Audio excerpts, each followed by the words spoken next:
C'est l'idée de partir sur des antennes qui ne sont plus une antenne pour une cellule. C'est d'avoir une distribution en fait, des antennes qui vous permettent peut-être de travailler sur 2 en même temps, etc. Tout ça. Donc ça va être les gros changements qui vont arriver et qui peut-être seront plus adaptés à l'automobile de demain. Donc moi, effectivement, pendant quelques années, j'ai démarré mes travaux avec le projet Secret, qui était sur la sécurité des systèmes ferroviaires vis-à-vis alors, des attaques électromagnétiques. Alors, on parlait d'attaques électromagnétiques. Alors, aujourd'hui, depuis, j'ai eu pas mal d'autres projets, mais celui-ci, c'est le premier sur lequel on a démarré. Alors, du coup, je vais revenir sur les 2 termes qui sont... Parfois, je parle d'attaque électromagnétique et je parle aussi d'interférence électromagnétique intentionnelle. Bon, je vous dis franchement, aujourd'hui, les 2 sont à peu près les mêmes, mais historiquement, alors historiquement, je dis ça parce que les attaques électromagnétiques, on en parlait principalement, en fait, à peu près avant la chute du mur de Berlin, où il y avait, on va dire, une grosse tendance entre les 2 parties à développer en fait, des armes électromagnétiques très puissantes. Le but du jeu, c'était de reproduire ce qu'on appelait l'IEMNHA, qui est l'impulsion électromagnétique nucléaire haute altitude, c'est-à-dire le fait de, si vous faites exploser une bombe nucléaire en haute altitude, la conséquence, c'est effectivement des perturbations et des interférences électromagnétiques extrêmement puissantes et dans toutes les gammes de fréquences, et du coup, qui viennent se coupler avec les systèmes au sol et peuvent créer des défauts permanents, c'est-à-dire la destruction en fait, des récepteurs, des éléments récepteurs de cette interférence électromagnétique. Donc pendant des années, à cette période-là, on a des pays qui ont travaillé sur comment générer, sans faire exploser cette bombe, l'équivalent de cette interférence électromagnétique derrière, et on appelait ça donc l'attaque électromagnétique.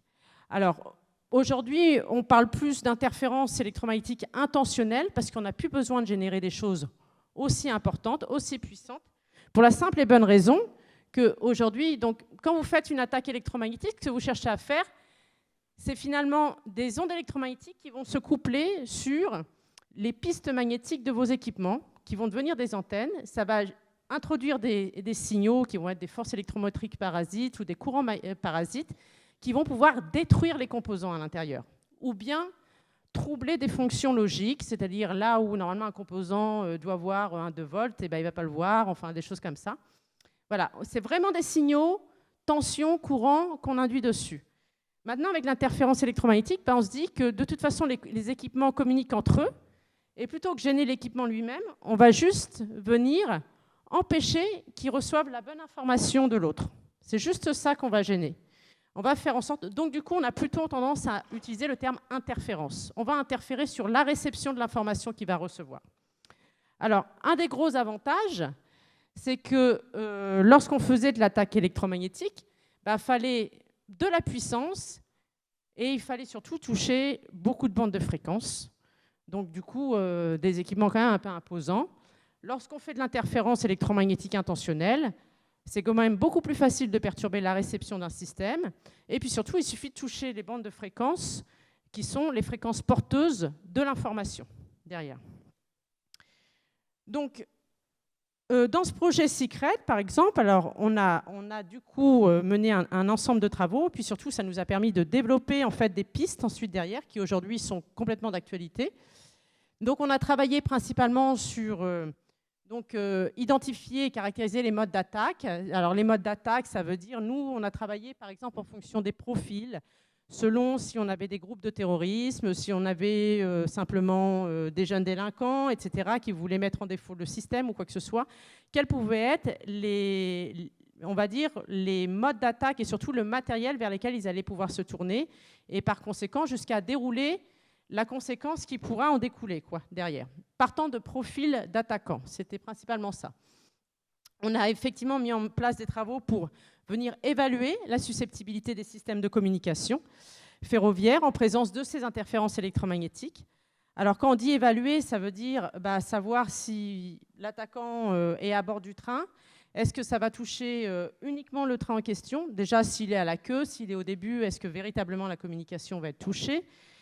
Si derrière il se situe en gare de la même façon, est-ce qu'il a besoin d'être à proximité de cette zone ou cette zone? quelle va être la portion en fait, du réseau ferroviaire qui peut être touchée selon le matériel qu'il a entre les mains, etc. C'est tout ça.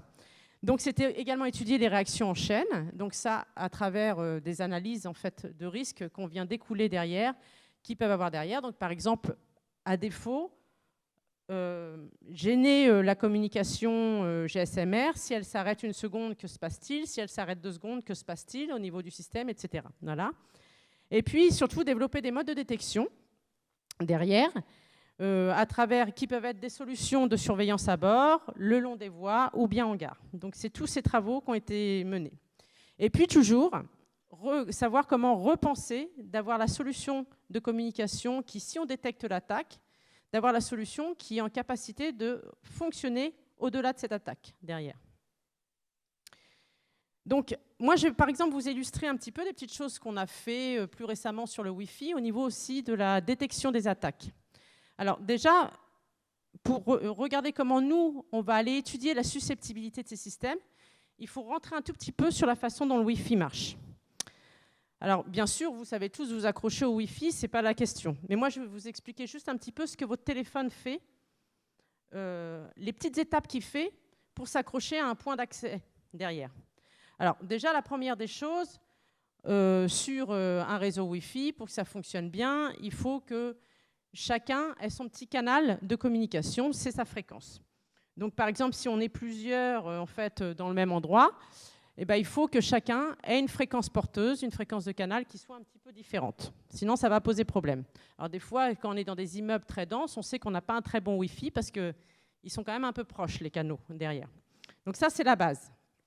Donc, ensuite, donc vous avez, effectivement, vous allez devoir vous accrocher à votre box pour pouvoir vous accrocher, à votre box au niveau de la maison. Donc, il va falloir surtout que votre téléphone sache qu'elle existe. C'est la première des choses. Donc, pour qu'elle sache, ce qui se passe, c'est un point d'accès, en fait, à tout moment. Donc, c'est pour ça que même si vous n'utilisez pas le Wi-Fi, votre box, elle émet quand même toujours quelque chose, si elle n'est pas éteinte physiquement. Parce que nécessairement, elle émet régulièrement un petit signal qu'on appelle un petit signal beacon. Toutes les boxes, en fait, l'émettent. Et c'est ce qui permet à votre téléphone de savoir qu'il y a un réseau qui existe, en fait, autour de lui. Donc ça, c'est la première des choses. Donc une fois qu'il a... Donc là, par exemple, il peut en détecter 2. Donc c'est ce qui lui permet, en fait, d'avoir une petite liste, comme ce que vous avez sur votre téléphone, une petite liste de tous les réseaux qui sont disponibles autour de lui. C'est grâce à ces petits signaux de beacon qui émettent, en fait, alors toutes les quelques millisecondes, en général, qui émettent les différentes boxes. Alors, ce qu'il faut aussi savoir, c'est que la différence entre une solution Wi-Fi communicante et une solution cellulaire, c'est que votre téléphone, il ne fait pas qu'il reçoit ça, c'est bien, il a détecté. En même temps, il écoute. Une fois qu'il a détecté ce petit signal sur une fréquence donnée, il écoute tout le temps un peu ce qui se passe sur ce canal-là, parce qu'il vérifie s'il y a des temps morts et s'il y a de la place pour lui. Ça, il le fait toujours. Il ne va pas couper la parole à quelqu'un d'autre. C'est-à-dire, si quelqu'un d'autre l'utilise, lui n'ira pas se mettre dessus, derrière. C'est la différence avec une communication cellulaire, donc 2G, 3G, 4G, parce que là, votre téléphone, en fait, il n'est pas là pour écouter et tenter d'utiliser. Il reçoit vraiment un ordre du réseau. C'est le réseau qui lui dit « Toi, tu as le droit de communiquer à tel moment, à tel endroit, ici ». C'est la grosse différence entre les deux. Donc ensuite, une fois qu'il a repéré ça, qu'il écoute effectivement, s'il s'aperçoit qu'il y a des temps morts et qu'il peut utiliser en fait le canal, qu'il y a un peu de place pour lui derrière, il va envoyer ce qu'on va appeler un RTS, qui est Request to Send, qu'il va envoyer en fait à la box. C'est-à-dire qu'il demande l'autorisation toutefois d'émettre, d'envoyer une question ou quoi que ce soit dessus. S'il y a de la place, parce que lui, de sa place, il a l'impression qu'il y a des moments libres sur le canal, mais la box, elle a éventuellement des terminaux, des téléphones, des clients qui sont de l'autre côté, que le téléphone n'entend pas forcément. Donc il y a toujours cette double question. Il écoute et en même temps, il demande l'autorisation quand même. Donc elle, s'il y a de la place, elle lui envoie un clear to send, qui veut dire que c'est bon, tu peux utiliser le canal. Ensuite, une fois qu'il reçoit ce clear to send, eh ben c'est là qu'il commence à faire sa requête Internet. Donc il envoie, quand vous avez tapé quelque chose sur Internet, hop, ça commence à partir derrière. Et puis, il y a un moment de vérification, toujours, que la donnée est intègre. C'est-à-dire ce que la personne a envoyé, c'est bien ce que la box a reçu. Donc, c'est ce qu'on appelle le frame check sequence, qui est un petit algorithme, un petit calcul qui s'applique sur les données et on vérifie que le résultat envoyé et le résultat recalculé à l'arrivée est bien le même derrière.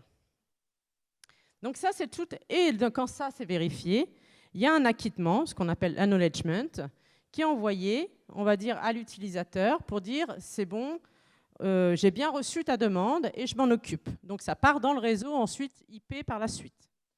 Et donc tout ça, vous ne le voyez pas parce que tout ça, ça se passe sur des temps qui sont extrêmement courts. Donc vous voyez, c'est des microsecondes en fait, tout ça. Donc forcément, on ne le voit pas. Mais tout ça, ça a lieu. Et du fait que ça a lieu, tout ça, c'est des petits points de vulnérabilité en réalité. Parce que c'est de la politesse dans le système. C'est du domaine de la politesse. Je demande si je peux utiliser, etc. Mais l'attaquant, il peut venir se glisser dans ces petites phases avec ces signaux et venir finalement tromper en fait, chacune de ces étapes et venir en fait, embêter l'utilisation correcte du système. C'est à peu près ça. Donc par exemple, si effectivement, là, tout simplement, on a un brouilleur qui fait en sorte que le petit signal de beacon, on n'arrive pas à le déchiffrer correctement, c'est fini. On n'arrive pas à s'accrocher au système. Et ensuite, on peut venir embêter chacune des étapes qui se situent ici. On peut faire en sorte, effectivement, qu'au moment où il écoute déjà le canal, à cause du fait qu'il y a un signal de brouillage, il a l'impression que le canal il est utilisé tout le temps. Et du coup, il ne va jamais envoyer sa requête derrière. Et on peut faire en sorte que chacune des étapes... Alors, une chose qui est importante, c'est que si mon brouilleur il cible la réception de votre smartphone, c'est-à-dire qu'il est plus près côté smartphone en quelque sorte, c'est toutes ces étapes-là qui vont être empêchées. Toutes celles, on va dire, toutes les bonnes réceptions nécessaires à l'établissement de la communication qui vont être visées. Si maintenant mon brouilleur, il vient bouger, il vient toucher, ça ne bouge pas, voilà, plutôt en fait le point d'accès, eh bien c'est toutes les autres étapes. Voilà, ça va être plutôt les étapes de réception du côté de la box, en fait, qui seront touchées. Et d'une manière générale, mais tout ça, ce qu'il faut savoir, c'est qu'aujourd'hui, tous nos modes de communication de systèmes sans fil sont ce qu'on appelle des modes connectés. C'est-à-dire qu'en fait, même si mon brouilleur est ici et que mon signal qui est là, quelque part, mon signal qui part d'ici n'est pas gêné à la réception, du fait que je n'ai pas l'aller-retour, de toute façon, ma communication ne peut pas s'établir. Donc, il suffit aujourd'hui toujours de toucher un des deux bouts et ça suffit à casser toute la communication.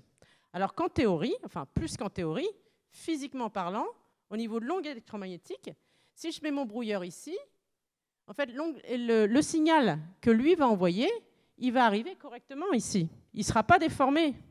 Ça ne se déforme pas dans l'air, ça se gêne juste à la réception. La réception, il faut voir ça comme... c'est une petite fenêtre dans laquelle, effectivement, deux choses arrivent, deux signaux arrivent, et puis il y en a un qui empêche d'en lire correctement un. Mais ils ne sont pas déformés dans l'air.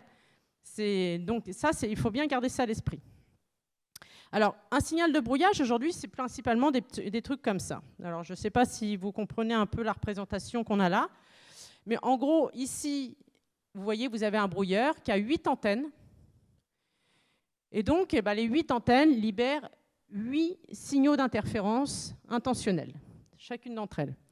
Alors, on les représente ici. Ce qu'on représente ici, c'est le temps. Donc, vous voyez qu'il y a en microsecondes. Et ce qu'on représente ici, ce sont les fréquences. Alors, par exemple, là, j'ai une bande qui va de 2,4 à 2,5 GHz. Donc ça, par exemple, c'est le signal de brouillage qui va venir toucher le Wi-Fi, celui-ci.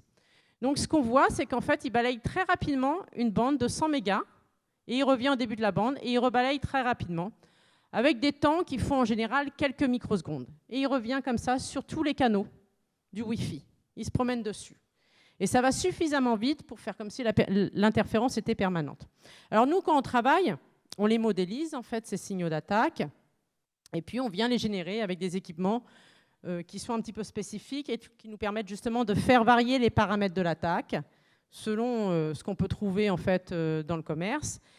de faire varier les puissances, de faire varier les temps justement de balayage, etc. Parce qu'ils ont des efficacités plus ou moins importantes selon tous ces paramètres-là.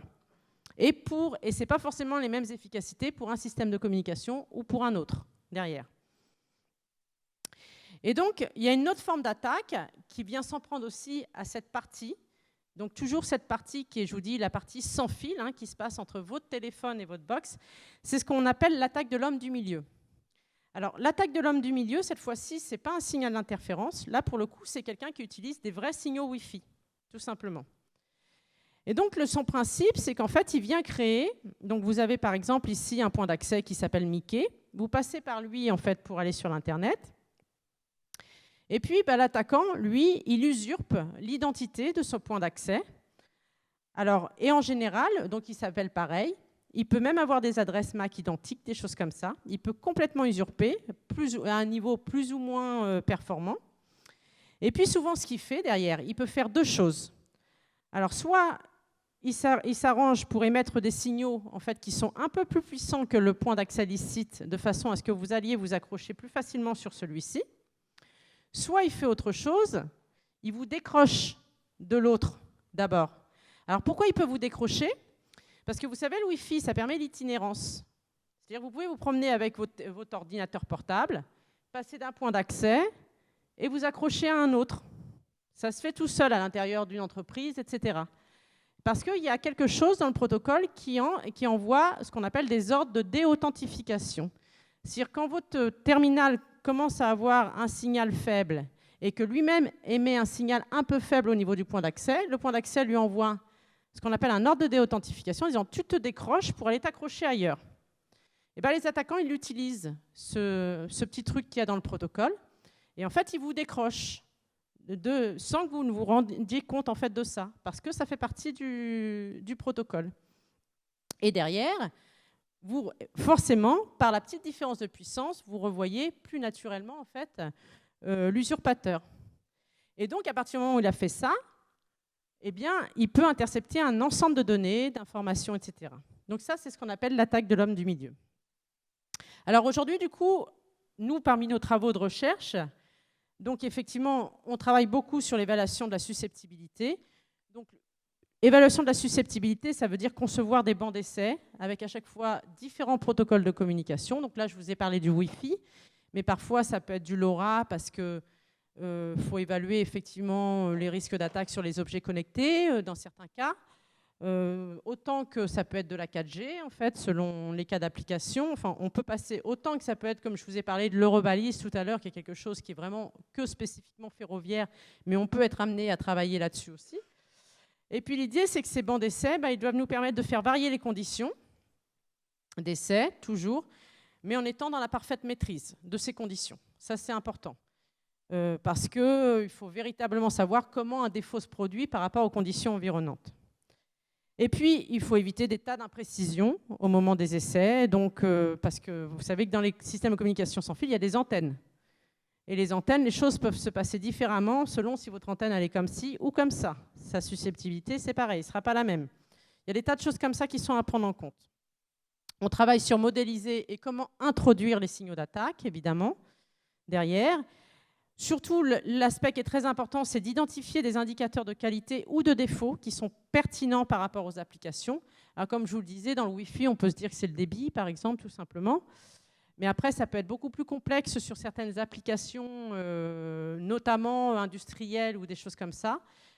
Comment voir véritablement le défaut? Ça veut dire que parfois, en parallèle de notre test, on doit aussi charger des applications un peu spécifiques qui sont là uniquement pour permettre de rendre facilement visibles les défauts arrivés, parfois. Donc ça peut arriver. Donc il faut parfois concevoir des applications spécifiques pour les tests. Alors là, par exemple, un exemple lorsqu'on veut faire un test, par exemple, sur de la 4G, nous, en laboratoire, on a un équipement qui s'appelle un CMW500. Et c'est un équipement qui permet, par exemple, d'émuler complètement ce qu'on appelle un iNode B, qui est une station de base, en fait, c'est une station de base, en fait, tout simplement 4G derrière. Donc ça, il faut qu'on ait ces dispositifs-là au sein des laboratoires. Ensuite, on utilise des générateurs de signaux arbitraires qui nous permettent de générer différentes formes d'attaques. Et puis, effectivement, on conçoit derrière, avec de la gestion des ratios de puissance, eh bien, on va derrière concevoir, on va émuler, on va dire, des configurations un petit peu différentes de distance, de choses comme ça, etc. C'est là qu'on va faire entrer les scénarios de mouvement ou tout ça, en faisant varier les puissances, les ratios de puissance. Alors ça, c'est juste une image du banc de test. Et surtout, le point qui est très important, c'est toujours les indicateurs d'attaque. Alors, par exemple, quand on travaille sur la 4G, si on veut avoir des indicateurs qui sont génériques, quelles que soient les applications, nous, on travaille sur des trucs qui sont, alors, l'erreur vecteur magnitude, qui est vraiment une déformation, en fait, de l'information au moment de sa démodulation. Donc, c'est des indicateurs scientifiques, hein, principalement, ou sur ce qu'on va appeler le block error rate, qui est également des erreurs, en fait, dans l'intégrité des données à l'arrivée. Ça, c'est quand on travaille, nous, sur d'une manière générique. Après, on peut très bien avoir des cas où on a des applications plus spécifiques qu'on vient charger, et là, on peut avoir des défauts qui vont être beaucoup plus parlants, en fait, pour tout le monde, en fonction de l'application. Une détection qui n'a pas lieu ou qui a lieu, etc., des choses comme ça. Mais dans ces cas-là, il faut charger des applications. Donc, par exemple aussi, on travaille également sur, bien sûr, la détection d'attaque. Alors nous, on le fait par surveillance d'activité radiofréquence. C'est-à-dire le principe, c'est que j'ai des antennes qui seraient réparties ici. Je mesure mon activité radiofréquence. Donc, je crée mes données pour faire derrière du machine learning, de l'apprentissage machine ou bien de l'intelligence artificielle, hein, ensuite dessus. Et pour détecter effectivement des situations, des anomalies à l'intérieur de mes attaques, qui vont me permettre de dire, attention, il y a quelqu'un, par exemple, qui est en train de mener une attaque de l'homme du milieu dans la pièce. Par exemple, ça peut être ça. Donc, nous, on travaille sur ce qu'on appelle l'activité radiofréquence.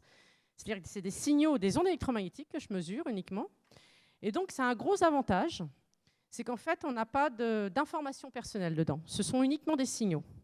Donc, on ne traite pas les informations des gens. C'est le gros avantage qu'on a en travaillant à ce niveau, à ce qu'on appelle la couche physique derrière. Alors là, par exemple, j'ai pris un cas où on a mené des petites attaques qui sont alors des brouillages de différentes puissances, une attaque de l'homme du milieu avec des ordres de déauthentification, et simplement un cas qui est, on vient dégrader les conditions de propagation, c'est-à-dire qu'on vient mettre des espèces d'absorbants sur le point d'accès, ce qui fait qu'il ne reçoit pas bien, mais ce n'est pas vraiment une attaque. Et on essaye de mettre en place une approche. Alors ici, donc, lorsqu'on fait des expérimentations comme ça, les premiers temps, après on passe en espace ouvert, mais les premiers temps, on doit travailler dans une chambre anéchoïque parce qu'on n'a pas le droit d'allumer un brouilleur comme ça, n'importe où. Puis forcément, à l'université, il y a quand même les collègues qui utilisent les réseaux, donc on va embêter tout le monde. Donc on doit se mettre au départ, nous, dans une chambre anéchoïque. Alors certes, ce n'est pas très représentatif, mais dans les premiers temps, c'est nécessaire. Ensuite, en général, on essaye de travailler soit les week-ends, soit à des moments où on essaye de modifier nos réseaux, on les passe sur des fréquences qui ne sont pas utilisées ou des choses comme ça. On fait des petites choses comme ça pour éviter de gêner tout le monde. Mais on n'a pas le droit de gêner les gens, on est dans la même situation que tout le monde. Donc là, par exemple, on reconstitue du coup à l'intérieur de notre chambre anéchoïque, on met un point d'accès et un client, donc qui peut être votre smartphone ou autre. Et puis on met une antenne de surveillance ici, qui est raccordée à un analyseur de spectre. Alors la première cas d'attaque que je vous disais, qui n'est pas vraiment une attaque, c'est on vient juste dégrader la réception en y mettant des absorbants électromagnétiques. Le deuxième cas, on vient mettre un brouillage, une antenne avec des signaux de brouillage, et puis on le fait avec différentes puissances. Et puis le troisième cas, on fait une attaque de l'homme du milieu en envoyant des ordres de déauthentification. Donc en fait, ici, donc, notre signal de brouillage, par exemple, il est représenté ici. C'est quelque chose qu'on génère avec un générateur de signaux arbitraire. Et puis notre antenne, elle va récupérer, ça c'est l'allure des données qu'elle va pouvoir récupérer. Alors les données qu'elle récupère, je ne sais pas si vous voyez, mais c'est un spectre. Alors là, on est dans les fréquences du Wi-Fi. Alors à peu près à 2,4, vous voyez, 2,42 GHz. Et puis là, on voit en fait le canal sur lequel les données Wi-Fi viennent passer. Donc en fait, c'est plein de données. Et là, par exemple, là, à l'intérieur de ça, des courbes, il y en a 99. Vous voyez à la suite. On récupère ça plein de fois. C'est ça les données qu'on va avoir, c'est ce qu'on va voir de l'onde électromagnétique. Parce que l'onde électromagnétique, effectivement, ça va être la puissance qu'elle contient sur chacune des petites sous-porteuses, donc des petites fréquences qui sont entre deux. En fait, des fréquences ici, il y en a plein, plein, plein, et c'est une puissance par fréquence. C'est ça notre image de l'onde électromagnétique qu'on récupère derrière. Et c'est avec ça qu'on constitue nos bases de données, et c'est avec ça qu'on va apprendre et qu'on va essayer de venir reconnaître dedans la présence d'un cas d'attaque, etc. C'est dans ces allures-là, ces spectres-là. Alors par exemple, ici vous voyez, j'en ai plusieurs qui se présentent ici. Donc ça, c'est celle où j'ai que du Wi-Fi qui communique à l'intérieur. Il n'y a pas d'attaque, il n'y a rien. Là, j'ai celle où j'ai dégradé un petit peu, j'ai mis des absorbants électromagnétiques sur mon point d'accès. Là, ici, j'ai du Wi-Fi et j'ai un petit signal de brouillage que j'ai émis, mais il est tellement faible qu'il n'a aucun effet. Il ne fait même pas baisser le débit. Mais il existe dans la pièce. Moi, ce qui m'intéresse, c'est aussi d'aller détecter ce type de signal. Même s'il n'est pas encore en effet, je veux quand même essayer de le détecter, connaître sa présence. Et puis ici, j'ai un signal de brouillage qui a un léger effet, c'est-à-dire qu'il ne coupe pas la communication, mais il dégrade un petit peu son débit. Là, j'ai un signal de brouillage qui la coupe par moment, la communication. Et puis là, j'ai une attaque par déauthentification, en fait, qui se produit ici, sur le dernier. Et donc, c'est tous ces éléments-là, c'est avec tous ces éléments-là que je vais venir faire des bases de données et qu'ensuite, je vais apprendre et je vais pouvoir développer soit des outils un petit peu manuels qui sont au départ ce qu'on va appeler simplement de l'apprentissage machine, qui vont être capables de reconnaître les situations, soit ensuite aller plus loin, mettre des vraies stratégies de détection, aussi sur le temps, etc., et avoir des intelligences artificielles qui vont être en capacité de reconnaître la présence d'une anomalie en lisant les activités radiofréquences qui vont être dans la pièce. Alors, du coup, pour essayer de voir si ces spectres qu'on a vus là peuvent être automatiquement, on va dire, séparés par une intelligence artificielle, on commence par faire toujours des pré-analyses sur les données.